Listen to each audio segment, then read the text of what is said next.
নমস্কার, seven এভেক news নেটওয়ার্কে আপনাদের সকলকে স্বাগত। আপনারা জানেন যে আমরা অতি সম্প্রতি একটি বড় অ্যাচিভমেন্ট লাভ করেছি, অর্থাৎ আমাদের যে সেভেন এভেক নিউজ যে সংসার, সেই সংসারে আমাদের একটা পালক জুটেছে আমাদের মাথায়। তো কী বলছেন আমাদের দর্শকেরা, কি বলছেন যারা আমাদেরকে প্রতিনিয়ত উৎসাহিত করেন সেই সমস্ত মানুষজন, আসুন সরাসরি শুনব। এটা অত্যন্ত সুখবর এবং খবর যারা শোনে, খবর যাদের জীবনের দৈনন্দিন প্রয়োজন এবং খবর যারা পরিবেশন করে, সেভেন নিউজ এই পরিবেশনায় আমার গর্ব হচ্ছে পানিহাটিতে থেকে করে।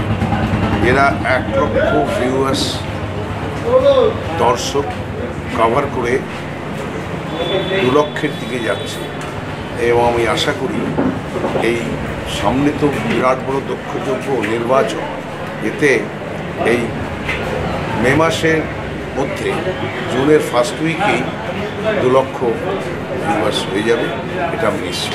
এবং এই ইউটিউব চ্যানেল হিসেবে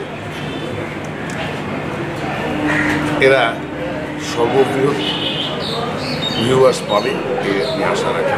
আমি নিজে দেখি এবং আপনারা সবাই আসুন সেভেন নিউজ দেখুন। সেভেন নিউজ যে কৃতিত্ব সারা বাংলার বুকে করে দেখাতে পেরেছে, তার জন্য তার প্রধান অফিস, মূল কার্যালয় পানিহাটিতে, পানিহাটির একাধিক ছেলে মেয়ের সাথে কর্মসূত্রে যুক্ত। পানিহাটির আজ একটা গর্বের দিন, বাংলার যেমন গর্বের দিন। আমি প্রত্যেকটা কর্মচারীর সাথে আমি ব্যক্তিগতভাবে পরিচিতির কারণে আমি আজকে খুব গর্বিত। বিখ্যাত খবরের চ্যানেল এবং সেটা পানিহাটিতে চালিয়ে আমরা আজকে এই অ্যাচিভমেন্টটা হয়েছে, কেমন লাগছে? না, নিশ্চয়ই, নিঃসন্দেহে খুব ভালো লাগছে। আমরা দৈনন্দিন খবর আপনাদের মাধ্যমেই পাই এবং এটা একটা বিরল কৃতিত্ব। গণতন্ত্রের চতুর্থ স্তম্ভ এখনও যে শির দ্বারা সোজা রেখে সহজ সত্যি খবর পরিবেশন করে এই জায়গায় পৌঁছতে পারে, এটা তোমরা দৃষ্টান্ত স্থাপন করলাম। ভবিষ্যতের জন্য কি বলবো? অনেক অনেক শুভকামনা। আমরা আশা করি আজকের ছোট চারা গাছটা আগামী দিনে মহির হয়ে উঠুক। নিউজের এই যে আজকের সম্মাননাটা, এটা তোমার যে কেমন লাগছে? খুবই ভালো লাগছে। তো এতদিন ধরে আমাদের সকলের সাথে তো সম্পর্ক খুবই ভালো। আমরা চাই যে আরও উত্তরোত্তর বৃদ্ধি হোক, আরও বেশি করে আমাদের মানে সেন্টিমেন্ট এটা হচ্ছে পানিহাটিতে সবটাই, পানিহাটি, আগরপাড়া, সোদপুরের মধ্যে। ফলে স্বাভাবিকভাবে আমাদেরও তো গর্ব, এটা আরও বড় হবে, আরও বেশি মানুষের কাছে যেমন পৌঁছাবে, আবার অনেকের কর্মসংস্থানও হবে। সবটা মিলিয়ে আমাদের তো ভালো লাগারই কথা। ভালো লাগছে। কেমন লাগছে এই অ্যাচিভমেন্টটা পানিহাটি? অবশ্যই এটা একটা বিরাট পাওনা বলা চলে এবং সেভেন নিউজকে আমরা ধন্যবাদ জানাই এইভাবে আমাদেরকে শুভেচ্ছা জানানোর জন্য। সেভেন নিউজের মাধ্যমে আজকে সারা পানিহাটির মানুষ যেভাবে তাদের সত্যিকারের খবরটা তাদের বাড়িতে পৌঁছে যাচ্ছে এবং যেভাবে তারা দেখছে সেভেন নিউজ, এবং আমরা যারা রাজনীতির সঙ্গে যুক্ত, আমরা যে কোনো প্রোগ্রাম হলে সেভেন নিউজকে আগে খবর দিই, যাতে আমাদের অনুষ্ঠানগুলোকে মানুষের কাছে পৌঁছে দেওয়ার জন্য।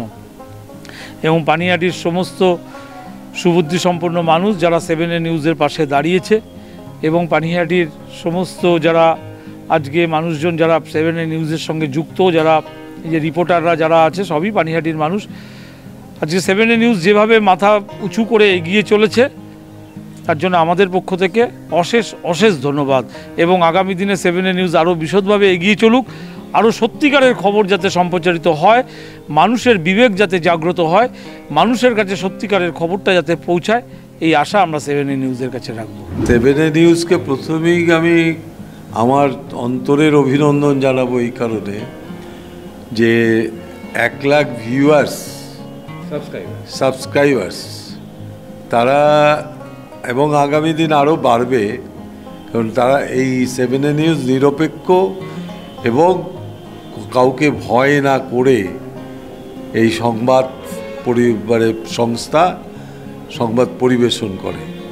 এই জন্য তো আমরা সবাই, আমরা যারা দেখি চ্যানেলটাকে, সবাই চাই যে চ্যানেল আরও বড় হোক এবং এই যে ছেলেমেয়েদের চাকরি দিচ্ছে, আজকে প্রচণ্ড এই যে বেকার সংখ্যা, সেখানে দাঁড়িয়ে সেভেন নিউজ যতটা করছে সেটা আমাদের দেশের পক্ষেই ভালো, আমাদের জেলার পক্ষে ভালো, পানিহাটির পক্ষে ভালো। ভবিষ্যতের জন্য কি? ভবিষ্যতে আমি চাই এরা আরও বড় হোক এবং সারা ভারতে ছড়িয়ে পড়ুক, এটা আমি চাই। আমি সেদিনও বলে এসেছি।